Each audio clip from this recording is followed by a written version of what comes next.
മാന്യപ്രേക്ഷകർക്ക് എൻ്റെ പ്രണാമം. നിരന്തരമുള്ള യാത്രക്കിടയ്ക്ക് ലഭിക്കുന്ന സമയം 1-2 ദിവസങ്ങൾ, സാധിക്കുന്നിടത്തോളം വിഷയങ്ങൾ ചെറിയ ചെറിയ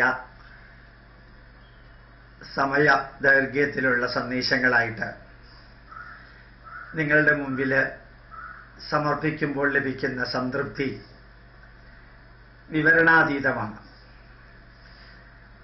നമ്മുടെ പൈതൃകവുമായി ബന്ധപ്പെട്ടും ഭാരതത്തിൻ്റെ പൂർവകാല വൈഭവം, വർത്തമാനകാല വൈഭവം, ഭാരതത്തിൻ്റെ ഭാവി കാലം, ഇതെല്ലാം ചേർത്തുകൊണ്ട് എല്ലാ തരത്തിലുള്ള ഉയർച്ചയും തളർച്ചയും വളർച്ചയും ഉണർവും എല്ലാം ചേർത്തുകൊണ്ട് ആത്മീയതയും ഭൗതികതയും ശാസ്ത്രീയതയും സാങ്കേതികതയും എല്ലാം ചേർത്തുകൊണ്ടാണ് ഈ വിവരണങ്ങൾ നൽകാറുള്ളത്. പലപ്പോഴും ഏതെങ്കിലും എല്ലാം തീരുമാനങ്ങളും പ്രവൃത്തികളും ഗവൺമെന്റിൻ്റെതായാലും സംഘടനകളുടേതായാലും വ്യക്തികളുടേതായാലും അവരുടെ വീക്ഷണങ്ങളും അവരുടെ വരികളും അവരുടെ പ്രവൃത്തികളും ഒരു വാർത്തയുടെ രൂപത്തിലല്ല യൂട്യൂബിലൂടെ ഞാൻ പ്രസന്റ് ചെയ്യാറുള്ളത്. വിലയിരുത്തലിലൂടെയാണ് പ്രസന്റ് ചെയ്യാറുള്ളത്. അപ്പോൾ ഒരു തീരുമാനം ഒരിക്കലെടുത്താൽ അന്ന് തന്നെ അതിനെക്കുറിച്ച് ഒരുപക്ഷെ യൂട്യൂബിൽ പറഞ്ഞു എന്ന് വരില്ല. 2-3 ദിവസം കഴിഞ്ഞിട്ടായിരിക്കും അത് നിങ്ങളുടെ മുമ്പിൽ സമർപ്പിക്കുന്നത്. അതിന് കാരണമുണ്ട്. ആ തീരുമാനം ഗവൺമെന്റ് എടുത്താലും സംഘടനകൾ എടുത്താലും വ്യക്തി പറഞ്ഞാലും അതിനെക്കുറിച്ച് മറ്റുള്ളവരെങ്ങനെയാണ് വിലയിരുത്തുന്നത് എന്ന് പത്രമാധ്യമങ്ങളിലൂടെ വായിച്ചറിഞ്ഞ് അല്ലെങ്കിൽ ടിവിയിലൂടെ കേട്ടറിഞ്ഞ് അതിനെ വിലയിരുത്തിക്കൊണ്ടുള്ള ഒരു വിലയിരുത്തലാണ് സാധാരണ രീതിയിൽ നമ്മൾ നിങ്ങളുടെ മുമ്പിൽ സമർപ്പിക്കാറുള്ളത്. അങ്ങനെ ഒരു വിഷയമാണ് 500-ൻ്റെയും 1000-ൻ്റെയും നോട്ടുകൾ പിൻവലിച്ചപ്പോൾ ആ പിൻവലിക്കാനുണ്ടായ കാരണങ്ങൾ ഞാൻ വിവരിക്കേണ്ട കാര്യമില്ല. പക്ഷെ അത് പിൻവലിച്ച രീതി അത് അസാധാരണമാം വിധത്തിൽ ഒരുപക്ഷെ ലോകരാഷ്ട്രങ്ങളിൽ ഒരിടത്തും ഇങ്ങനെ സംഭവിച്ചിട്ടുണ്ടോ എന്ന് പുറകോട്ട് ചിന്തിച്ചു നോക്കിയാൽ നമുക്ക് ഉത്തരം കിട്ടില്ല. ഒരുപക്ഷെ USSR റഷ്യയായി തകർന്നപ്പോൾ അതങ്ങ് പിളർന്നപ്പോൾ അവിടെ 1 കിലോ സവാളയ്ക്ക് 700-800 രൂപ വരെ വന്നു എന്ന് കേട്ടിട്ടുണ്ട്. ശരിക്കും റഷ്യൻ സമ്പദ്ഘടന കംപ്ലീറ്റ് ആയിട്ട് തകർന്നത് അത് റിക്കുപ്പ് ചെയ്തു. USSR റിക്കുപ്പ് ചെയ്തു. ഇന്ന് ചൈനയിലേക്ക് ആവശ്യമായിട്ടുള്ള യുദ്ധോപകരണങ്ങൾ പോലും റഷ്യയിൽ നിന്ന് വാങ്ങിക്കുന്നു എന്ന് 2 ദിവസം മുമ്പ് ഇത്രയും വളർച്ചയെത്തിയ ചൈനയ്ക്ക് പോലും റഷ്യയെ ആശ്രയിക്കേണ്ടി വരുന്നു എന്നുള്ള വാർത്ത വായിക്കുകയുണ്ടായി. ഇവിടെ ഞാൻ പറഞ്ഞത് അങ്ങനെ ഒരു സംഭവം അവിടെ കണ്ടു. അതൊരു 20ഓളം രാഷ്ട്ര സമൂഹങ്ങൾ അങ്ങ് പിളർന്ന് 17 രാഷ്ട്രങ്ങളായി മാറിയപ്പോൾ ഉണ്ടായ സംഭവമാണ് അവിടെ. ഇവിടെ അങ്ങനെയല്ല. ഇവിടെ ഒരു ദിവസം വൈകുന്നേരം നമ്മുടെ പ്രധാനമന്ത്രി അങ്ങ് പ്രഖ്യാപിക്കുന്നു. അദ്ദേഹം പ്രധാനമന്ത്രിയായിട്ട് തിരഞ്ഞെടുക്കപ്പെട്ടിട്ട് ഏതാണ്ട് 2.5 വർഷമായി.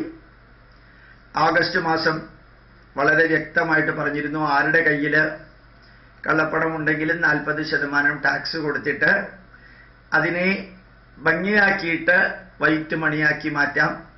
ഗവൺമെന്റ് ചോദിക്കില്ല എവിടെ നിന്നാണ് ഈ പൈസ കിട്ടിയത് എന്ന് പ്രഖ്യാപിച്ചിരുന്നു. അതല്ലെങ്കിൽ വളരെ സിവിയർ ആയിട്ടുള്ള ആക്ഷൻ ഉണ്ടാകുമെന്ന് പറഞ്ഞിരുന്നു. സ്വതന്ത്ര ഭാരതത്തിലെ കഴിഞ്ഞ 70 വർഷമായിട്ട് എന്ത് സിവിയർ ആയിട്ടുള്ള ആക്ഷൻ ഉണ്ടെന്ന് ആര് പറഞ്ഞാലും അത് അത്രയും അധികമൊന്നും ആരും വിലവെക്കാറില്ല. അതിൽ നിന്ന് ഭിന്നമായിട്ട് ആഗസ്റ്റ് 31 എന്നുള്ളത് സെപ്റ്റംബർ 30 വരെ നീട്ടിക്കൊടുത്തു. പത്രമാധ്യമങ്ങളിലൂടെ നിരന്തരം വാണിംഗ് മുന്നറിയിപ്പ് കൊടുത്തു. ഒക്ടോബർ കഴിഞ്ഞു.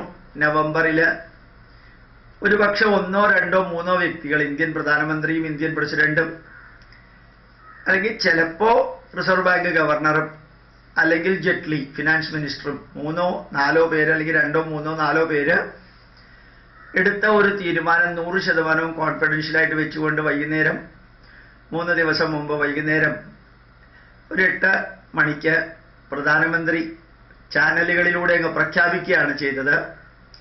ഇന്ന് രാത്രി 12 മണി മുതൽക്ക് 500-ന്റെയും 1000-ന്റെയും നോട്ടുകൾക്ക് കടലാസിന്റെ വിലയേ ഉണ്ടാവുള്ളൂ. എന്നിട്ട് കുറേ കാര്യങ്ങൾ അദ്ദേഹം വിവരിക്കുകയുണ്ടായി. അത് കഴിഞ്ഞിട്ട് അതിശക്തമായിട്ടുള്ള പ്രതികരണം വരുമെന്ന് ഞാൻ പ്രതീക്ഷിച്ചു. പക്ഷെ ഇത്രയും ചങ്കൂറ്റത്തോടു കൂടി ഒരു തീരുമാനം എല്ലാവരും വളരെ നല്ല രീതിയിൽ സ്വീകരിച്ചു. പത്രമാധ്യമങ്ങൾ നല്ല രീതിയിൽ സപ്പോർട്ട് ചെയ്തു. വളരെ നല്ല രീതിയിൽ കള്ളപ്പണം ഇല്ലാതെയാക്കാൻ ഏറ്റവും ഉത്തമമായ വഴിയാണെന്ന്, അതിൽ കുറവുണ്ട് എന്ന് സൂചിപ്പിച്ചത് കേരളത്തിലെ സാമ്പത്തിക മന്ത്രി മാത്രമാണ്, ഡോക്ടർ തോമസ് ഐസക്. എന്നിരുന്നാൽ പോലും മറ്റെല്ലാവരും സ്വീകരിച്ചുകൊണ്ട് ലോകത്തെ ഞെട്ടിച്ചുകൊണ്ട് ഒരു തീരുമാനം എടുക്കാനും അത് ജനങ്ങളിൽ എത്തിക്കാനും അതിന് കുറേ ഉദാഹരണങ്ങൾ പറയുകയുണ്ടായി അദ്ദേഹം. ഒരു മൊബൈൽ ഫോൺ ഒരു ഓട്ടോറിക്ഷയിൽ വെച്ച് മറന്നുപോയാൽ അതിൻ്റെ ഉടമസ്ഥനെ ചെന്ന് കണ്ടുപിടിച്ചു കൊടുക്കുന്ന സത്യസന്ധരുള്ള കാലത്ത്, അതുപോലെ സത്യവും ധർമ്മവും നീതിയും ന്യായത്തിലൂടെ പോകുന്നവരെ വിരലിൽ എണ്ണാവുന്ന കുറേ സമ്പന്നര് ഈ കറുത്ത പൈസ കൊണ്ട് പാരലൽ എക്കോണമി നടത്തുന്നു, അതിനെ നിയന്ത്രിക്കാതെ നിവൃത്തിയില്ല എന്ന് പറഞ്ഞ് ഓരോ ആശുപത്രികളുടെ കാര്യം, റെയിൽവേ സ്റ്റേഷന്റെ കാര്യം, പെട്രോൾ പമ്പിന്റെ കാര്യം, ട്രഷറിയിലെ കാര്യങ്ങൾ, അങ്ങനെ ഓരോന്ന് എടുത്തു പറഞ്ഞ് അവിടെ ഒന്നും 2 ദിവസത്തേക്ക് പ്രശ്നം ഉണ്ടാവില്ല, 2 ദിവസം ബാങ്ക് വർക്ക് ചെയ്യില്ല, പക്ഷേ ശനി ഞായർ വർക്ക് ചെയ്യും. അപ്പോൾ 2000 രൂപയ്ക്ക് ആവശ്യമായിട്ടുള്ള എമൗണ്ട് നിങ്ങൾക്ക് തൽക്കാലം തരുന്നുണ്ടാവും. 18-ാം തീയതി വരെ ATM-ൽ നിന്ന് 2000 രൂപ കളക്ട് ചെയ്യാം. അത് കഴിഞ്ഞാൽ അത് 10,000-ന്റെ ലിമിറ്റാക്കും. ഏത് ബുദ്ധിമുട്ടുകളും സഹിക്കണം. ഇങ്ങനെ എല്ലാമുള്ള വരികൾ ഒരു അസാധാരണമായിട്ടുള്ള ചൈതന്യത്തോടു കൂടി ജനത സ്വീകരിച്ചു എന്നെനിക്ക് തോന്നുന്നു. ഞാൻ മനസ്സിലാക്കിയിടത്തോളം, പത്രമാധ്യമങ്ങളിലൂടെ വായിച്ചിടത്തോളം എല്ലാം അങ്ങനെ ഉറച്ചൊരു തീരുമാനമെടുക്കാനും ധന്യമായിട്ട് അത് ഇംപ്ലിമെന്റ് ചെയ്യാനും അത് ജനങ്ങൾ അംഗീകരിക്കുകയും എല്ലാം ചെയ്യുന്ന ഒരു കാഴ്ച കാണാനും ഭാഗ്യം കിട്ടി നമുക്ക് എന്നെനിക്ക് തോന്നുന്നു.